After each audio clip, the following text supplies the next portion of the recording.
Me llamó una chica de la República que el Won, no, de correo. Won le había pedido una nota para esto y entonces me pregunta de esto, luego me pregunta qué otros proyectos tengo, me pregunta si voy a ir a lo de Pedro Suárez Vértiz, pero cuando me dice qué otros proyectos, le digo, vamos a hacer lo que, tengo muchas cosas, pero lo que sí te puedo decir que es oficial, es un box set de mis 3 primeros discos, No, ¿sí? que salieron en vinilo y los temas no hay en CD, los temas, le expliqué, ¿no? Lo mismo que te estoy diciendo. Digamos, hay coleccionistas que sí buscan eso, que solo están en grandes éxitos algunos temas. Claro. Ah, claro, entonces puede ser tú. Y me dijo, puede ser tú. Y yo me quedé, wow, esta chica sí sabe realmente, porque, este, no, ahora vienes tú. Qué buena onda que, mira, tú tienes la edición peruana, porque este salió en Argentina con un papel que brillaba bien bonito. En Perú no, hay un sobre interno que en Perú no existe, que tiene las letras, y las letras dice terrorismo de Estado. Entonces, ah, ¿por dónde quieres que empecemos? Empecemos por eso. ¿Tú tienes tus discos en vinilo? O sea, los músicos peruanos No, generalmente... pero si tú me lo regalas lo puedo tener. Ah, ¿No tienes este disco en sí, vinilo? Sí lo tienes. O sea, no, ¿cómo voy a hacerte eso, mano? Recién te no, conozco y pero, te meto un pero tipo de quiero bomba. saber, o sea, soy bien curioso. ¿Tú te preocupaste en esa época en guardarlos y archivarlos Sí, o después los conseguiste? no, no, Los tienes en esa época. sí, claro. No, soy cuidadoso con eso. Yo soy dueño de toda mi música. Yo sé. Salvo un par de cosas que vendí. Esto se lo vendí. Yo soy dueño para Perú y Chile. Porque esto es un proyecto de Argentina. ¿Y qué Esto, es lo que, si te menciono ese disco, qué es lo primero que te viene a la mente? ¿En qué época de tu vida estabas? ¿Cómo así se dio? Etcétera. yo estaba en una época muy interesante, una época de cambio, porque yo me hice músico. A mí me gustaba la música, pero yo no sentía que era músico ni que me iba a ser músico. Entonces yo cumplí 21 años y tuve una hija, y de pronto me separo de la mujer, y mi vida, de lo que yo pensaba que era mi vida a partir de ese momento, que iba a ser para siempre así, pues cambió mucho. Entonces, al cambiar la música, la vida mía, eh, lo que se quedó conmigo fue la música. Entonces yo me aferré a la música con más fuerza. No fue algo que pensé, sucedió de esa manera. ¿Qué escuchabas? ¿Te acuerdas en esa época? Claro, en esa época escuchaba blues. Yo en el 72 decidí no escuchar más pop. Lo último que escuché fue el Yes Album, una cosa de esas, ¿no? Hay una generación de subtes que son muy del rock progresivo. Eso es una contradicción. El punk inglés salió como respuesta Ujú. a, si quieres hacer música de rock tienes que ir al conservatorio. Y chola, ¿entiendes? Esa era la Claro, actitud de los claro. ingleses, ¿no? Pero bueno, acá no somos ingleses, este es un país de contradicciones. De todas maneras, yo me di, como a mí me gustaba el blues y gustaba Jimi Hendrix, era fanático desde la secundaria, y de todos los grupos interesantes, los Stones, los Doors, siempre los blues eran lo que más me gustaba. Cream, Clapton, me parecía alucinante, era una especie de héroe, ¿no? Y cuando descubrí que los blues eran música de negros, empecé a escuchar discos de blues. Todos los nombres que salían en los discos ingleses, de Led Zeppelin, de los Stones, eran Chester Burnett, o Muddy Waters, o Robert Johnson. Y esos eran artistas que habían grabado discos. Cuando empecé a oír las versiones originales, encontré un solo que había hecho Eric Clapton en su segundo disco de Cream, en la cara B, Strange Brew. El tema Strange Brew me parece que es el tema uno de la cara B. Y el solo de Strange Brew es el solo de Oh Pretty Woman, que grabó en el 64. Te estoy hablando del 68. En el 64 había grabado Albert King. un tipo que se hizo profesional a los 33 años, un negro que tocaba la guitarra eléctrica, que es mi favorito. Con 3 notas hace todo, todo, todo, todo. Entonces, en esa época, yo tenía 20 años y dije, en realidad, o sea, ¿por qué voy a oír a la copia? Mejor voy a oír a los originales. Y ya no escuché nada más. El Yes Album tenía Pink Floyd, el Medel, el azul, tenía el último que había comprado de King Crimson, porque yo estaba viviendo, me había ido a España, había estado 1 año y medio viviendo en España. Tenía uno de King Crimson que se llamaba Islands y cosas así, y algunos discos de blues de blancos tipo Johnny Winter, Iron Butterfly, porque acá en Perú teníamos la onda de California, pero en España era otra cosa completamente diferente. Había todo un tema de folk inglés, de Fairport Convention, y era otra escena completamente diferente. ¿Qué pasa que desde joven hayas escuchado tanta música? Bueno, yo estaba contando el otro día a alguien, Like a Rolling Stone de Bob Dylan, yo lo escuché en España cuando estaba en tercera y media. Y a Bob Dylan le dijeron, porque él no era un artista pop, y le dijeron que el tema que dura 6 minutos lo bajaran a 3, y él dijo que no. Entonces en esa época un single de pop en la radio duraba 6 minutos, o sea, había cosas bien bien raras. Estaba en ese viaje que había ido de vacaciones a España, que había descubierto a Bob Dylan, yo no lo conocía y después ya lo empecé a escuchar. Entonces esa es la música que yo escuché en secundaria, ¿entiendes? Es un poco lo que me tocó vivir en cuestión de lo que estaba pasando. Entonces, cuando vuelvo de España, vengo a Perú, yo quería ir a la India, pero, o sea, regresé a Perú, me encontré con mis amigos tablistas, pero ya no conecté con ellos, conectaba más con los músicos. Entonces me hice amigo de la gente del Polen y decidí irme a vivir al Cusco. Entonces me fui al Cusco, mi novia vino de España, que era una peruana que había conocido, y nos fuimos a Brasil. En Brasil ella estaba embarazada y volvimos tirando dedo por Sudamérica. Entonces yo lo que escuchaba al comienzo de los 70 era solamente blues, escuchaba jazz y escuchaba música negra, peruana todavía no, escuchaba todo lo que tenía que ver con África, escuchaba música africana, pero básicamente escuchaba todo lo que era blues. Y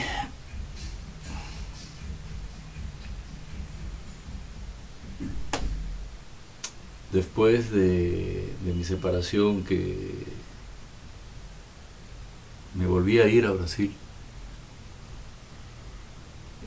más o menos en el año 74, por un amigo que se llama Carlos Espinosa, que con él tocábamos blues, él toca saxofón. Él tenía discos del Gato Barbieri, y el Gato Barbieri tenía un disco que se llamaba, ya no me acuerdo el nombre del disco, tenía un tema que se llamaba Tupac Amaru, y tenía una versión del el humahuaqueño, llegando hasta el carnaval, para ir a taranta, tatar. Entonces yo no era un especialista ni en huayno, ni en cosas peruanas, yo no sabía nada de música peruana, lo que se escuchaba en la calle. Me gustaba, eso sí, cuando volví de España ponía Radio Agricultura, que era una radio de huaynos en el auto. Ya toda mi cosa había cambiado y el movimiento hippie era muy fuerte, entonces usaba poncho, usaba hojotas, en vez de usar correa de cuero, usaba chumpi, y lo gracioso es que esa moda ahorita pues ha vuelto, ¿no?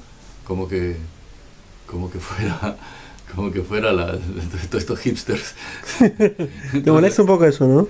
Entonces, en esa época no eran hipsters, éramos hippies, ¿no? Nos gustaba la onda hippie, el pensamiento hippie. Claro, yo era un hippie de San Isidro, pero hippie de corazón. Hasta ahora soy hippie de corazón. Me hice músico para poder seguir siendo hippie y pasar piola. Pero entonces, un poco me explayé mucho, pero para volver a la pregunta, yo descubrí la fusión con el carnavalito. Gato Barbieri es un músico argentino que la hizo en Nueva York, hizo carrera en Nueva York, y tocaba en jazz el mahuaqueño, y después se fue a Bolivia, hizo otro disco que no me pareció tan interesante. Y estaban los Fatorusos son dos hermanos que tenían un grupo que en Sudamérica fue famoso, que se llamaba Los Shakers, eran unos uruguayos. Yo los vi en la tele, tenían un hit que se llamaba La Barquita. Vuelve mi barquita que está en la playa. Los Fatorusos después hicieron carrera también en Hollywood y grababan con Ayrton Moreira. Entonces el Gato Barbieri no grababa con los Fatorusos, grababa con músicos que habían grabado con John Coltrane en Nueva York. Ayrton era el que hizo una banda con los Fatorusos. Entonces escuché esta vaina de folclore argentino en jazz y me encantó, me volvió. Y Miles Davis y John Coltrane tenían cosas de La Novicia Rebelde en jazz, y Miles Davis tocaba cosas de película, de Cole Porter y ta. Entonces era un poco Bob Dylan que hacía música folk, se había pasado al rock, decían, tú has inventado el folk rock. Entonces, y los Beatles metían música clásica y metían música hindú, entonces era normal, todo eso era lo que vivíamos los adolescentes, y descubrí la música brasilera en jazz. Así que Herbie Hancock tenía un disco de los Pigmeos, un disco que se llamaba Headhunters. Yo lo conocía a Herbie Hancock porque era el grupo más bacán bueno, es difícil decir el más bacán, pero la época de Miles Davis, que era Wayne Shorter, Ron Carter, Tony Williams y Herbie Hancock en piano y Miles en trompeta, y esa banda, hermano, pucha, que era una locura. Entonces Herbie Hancock era un disco como de jazz con funk y sintes, y tenía un tigre ahí de la percusión que tocaba unos pitos desde los Pigmeos. Entonces el pigmeo toca el sonido, da un gritito, y era más bacán que lo que te estoy, pero un poco para que te des una idea, con el grito y eso, y hacían una vaina, y el tipo había incorporado eso, y después nos conseguimos, Manongo se había comprado una colección de todos esos discos de étnicos, de los pigmeos, de música de islam, de música tibetana, entonces entre todos nos pasábamos la música, pero yo no escuchaba rock, escuchaba todas esas cosas rarísimas. Entonces cuando me fui yo a Brasil y estuve 7 meses, y cuando volví, un día en la tele hay un negro tocando valses acompañando a Juan Mosto con acordes de bossa nova y de jazz, Félix Casaverde, hermano. Y dije, ese es el pata, eso es lo que yo me fui a Brasil buscando, y me lo presentó, le dije a César Calvo, era la época del toque a toque, estoy hablando del año 76, mediados de julio de 76 para adelante. Entonces en casa de mis viejos se reunía Sondheim, el escritor, el papá del periodista, se reunía César Calvo, el papá de Corcuera, el cineasta, etcétera. Geraldo Vandré, cuando lo torturaron y salió de Brasil, lo trajeron y se quedó en casa de mis viejos. Yo estaba en España, yo no lo conocí. Sí lo conocí en persona, es más, cuando vine de vacaciones. Pero ellos eran como que más grandes en esa época. Pero esta época que te digo, ya a mediados de los 70, en finales de 76, teníamos amigos en común. Y Calvo trae a Félix Casaverde porque me hice amigo de Calvo porque era amigo de mis viejos, pero me invitó a su casa en Cusco. Cuando me fui a Cusco llegué a su casa con la Bebe. Entonces ya como que compartíamos amigos, y lo trae a Félix Casaverde a mi casa, y Félix Casaverde fue una amistad instantánea. Y entonces empecé a ver todo el tema del cambio, el aporte que él le daba a toda la música negra peruana, que yo conocía versiones tipo muy estilizadas, los Añartu, Entonces eso para mí no era atractivo, ¿no? Entonces Nicomé de Santa Cruz, Perú Negro, empecé a ir había una peña que era los miércoles, Centro Cultural El Inca. El Inca era un sitio que se jugaba bochas, en el RIMAC, y eso era los miércoles. Y ahí tocaban valses con banjo. Entonces, o sea, en los 70 había cosas bien, bien bacanes. Y ahí conocí a Abelardo en el Inca, Abelardo Vázquez, había un saxofonista negro, Yeyo Segarra, los Dávila tocaban. Era un sitio de escribismo, ¿no? Así, under. No eran esos sitios comerciales que te mezclan salsa, eso ya no hay. Yo no sé, debe haber algunos sitios todavía, ¿no? Pero, entonces un poco esa era la efervescencia. Y cuando empecé a hacer cosas de experimentos con la música negra y el jazz, decidí irme a estudiar a Berkeley. Cuando volví de Berkeley, en Estados Unidos ya unos negros me habían hecho interesarme en Divo, en el rock, entonces empecé a ver qué otras cosas había. Aparte de Divo, pues estaba Police, no sé, había cosas ahí. Y entonces, este disco tiene la influencia de Divo, y Divo es Devo, no Il Divo, ¿no? Devo. No, digo, claro. Talking Heads. No. Me parecían buenos, pero no. Mira, la anécdota es así. Hay un pata que me dice, ¿te gustan las cosas con percusión? Este pata Guerra, el de doble 9, Oscar Guerra. Y Oscar Guerra me da un cassette, que en una cara estaban los Talking Heads. Uh-huh. Entonces se suponía que yo tenía que escuchar los Talking Heads, y cuando le di la vuelta, era Cure. 17 Seconds. Hasta que me volví loco, mano. Y entonces ahí ya me cloné con Robert Smith. Y eso fue ya el segundo disco, ¿no?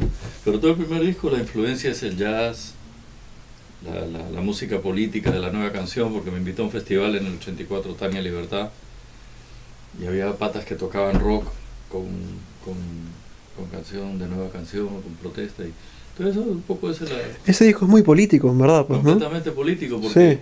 Eso es lo que yo sentía que tenía que decir. Después cuando llegué a la radio, llegué al número 1 y me di cuenta que con eso iba a pagar las cuentas, empecé a hacerme un poquito más...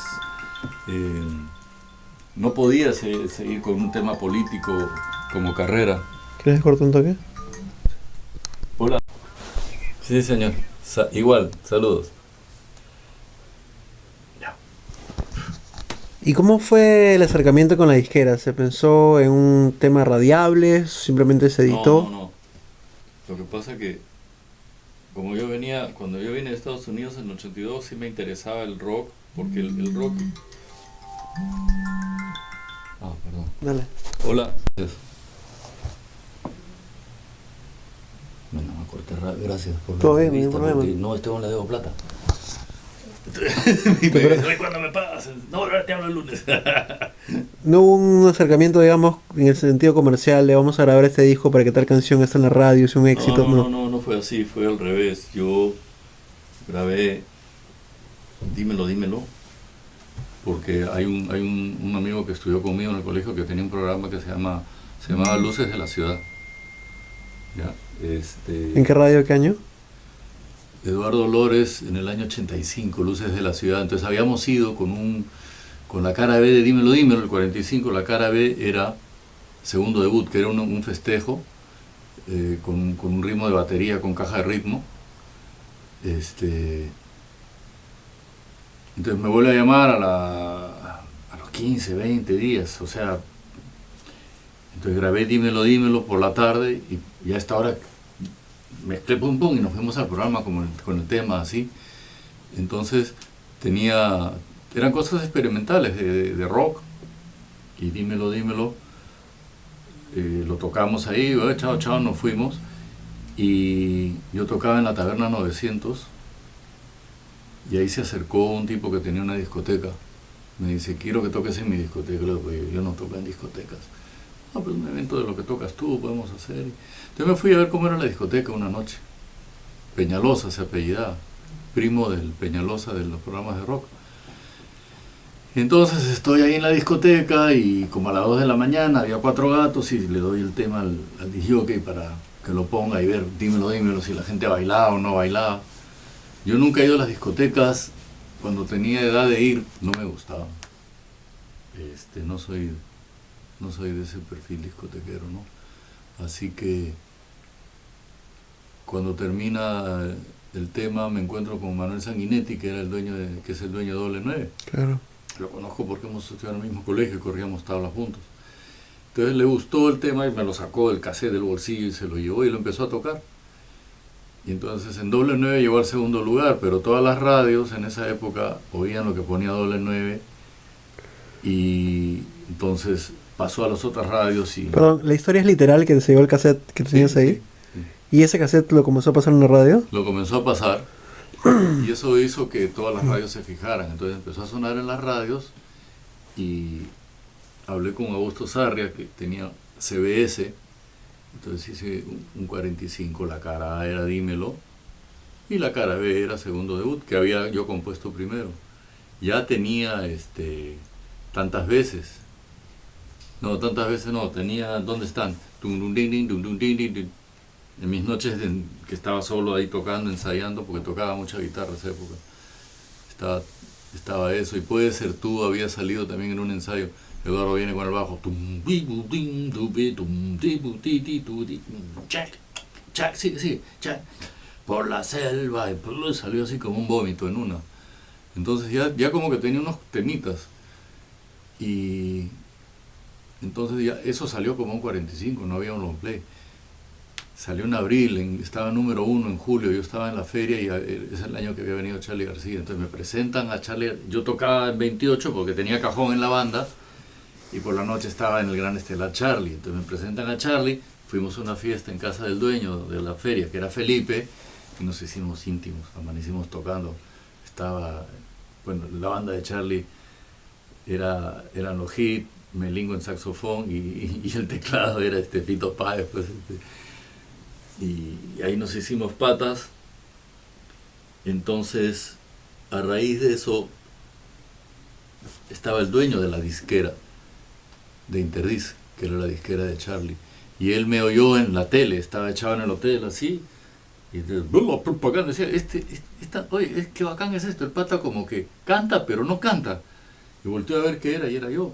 Y entonces, cuando CBS se compra el catálogo de la licencia de todos los discos de Interdisc, que eran pues Los Abuelos, La Chica Tartamuda, todo lo que nos bombardearon durante todo menos Soda Stereo y Fito Páez, todo estaba en Interdisc.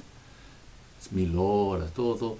Entonces, cuando vienen a más o menos septiembre a cerrar eso, el tipo que había venido a hacer ese negocio por parte de Interdisc dijo, ¿y por qué no, si estás haciendo un disco, un long play, por qué no grabas con Charly? Porque él va a ir a Nueva York, que pase por acá y que grabe contigo unos temas. Qué buena idea. Entonces yo tenía el teléfono, empezamos a hablar y tal para que él viniera a Perú. Él se pelea con Interdisc y se va a CBS. No sé si ya lo había comprado Sony, igual. Me dijo, me vendía las transnacionales, ¿viste? Y entonces cambió la idea. Él ya no venía, pero cuando yo fui a fin de año, me vendieron como futbolista, me vendieron a Interdisc Sarria. Yo era artista de Sarria, de CBS. Como estaba interesado el pata de Interdisc en hacer mi disco, me fui y lo grabé, me llevé un poco de cosas grabadas de acá a Buenos Aires. Y así se hizo el primer disco, con todo lo que yo quise. Nadie me dijo qué grabar, qué no grabar. Y cuando volví, esto fue en el 86, en enero, cuando volví, había una expectativa gigante por este disco. Si había sido el número 1, dímelo, mi banda, yo había tocado en todos lados, hermano. Éramos un trío, guitarra, bajo y cajón. Ni siquiera ahora hay una banda que tenga guitarra, bajo y cajón y caja de ritmo. No era baterista, de esa época era la caja de ritmo. Entonces, había mucha expectativa por el long play, pero había habido una matanza en los penales. Uh-huh. Y era el gobierno de Alan García. Entonces Sarria que quería hacer un video de Puede Ser Tú, le dijeron, la productora le dice, estás loco, mano, eso es como tocarle las bolas al tigre, ni se te ocurra. Ahorita no está el momento para cosas así tan fuertes, la Marina está en Ayacucho y todo eso. Habían matado un montón de terroristas, ¿te das cuenta? Había sido una matanza en el frontón, creo que había sido. Entonces, Sarre me dice, vamos a sacar el disco sin el tema Puede Ser Tú, pero si el disco se llama Puede Ser Tú y la gente sabe, yo no puedo hacer eso, ¿no? ¿Por qué no mejor me das la liberación? Y me dio la liberación. Y lo sacamos, pero ya en septiembre, cuando ya se había pasado la onda. Entonces el disco pasó desapercibido comercialmente. Así que no se pensó, pero sí empecé como a manejarme ya como si el artista de Interdisc, se suponía que iba a salir, esa disquera quebró por el mal manejo del dueño, pero se suponía no solo que, o sea, fracasé yo, sino fracasaron todos los artistas que estaban ahí, todos se fueron a otras disqueras, ¿no? Se disolvieron los abuelos, etcétera, etcétera, ¿no? Entonces un poco fue así, ya el segundo disco tantas veces ya lo hice por mi cuenta, igual me fui a Argentina y todos mis brothers participaron ahí conmigo, ¿no? ¿Lo escuchas de vez en cuando? ¿O ya no? Lo escuchaba ahora porque estaba haciendo los mastering para el box set que te dije. ¿Puedes contarme cómo se te ocurrió eso? ¿Del qué? El box set después de tanto tiempo. No estoy seguro si se me ocurrió a mí, ¿no? Bueno, ¿cuál fue la idea? O sea, ¿por qué justo ahorita? Que es una idea monstrua, pues, ¿no? No tengo idea. ¿No? Porque sí. Sí, no sé, no me acuerdo. No, ya tenemos que cortar, pues. Ya. Súper tarde.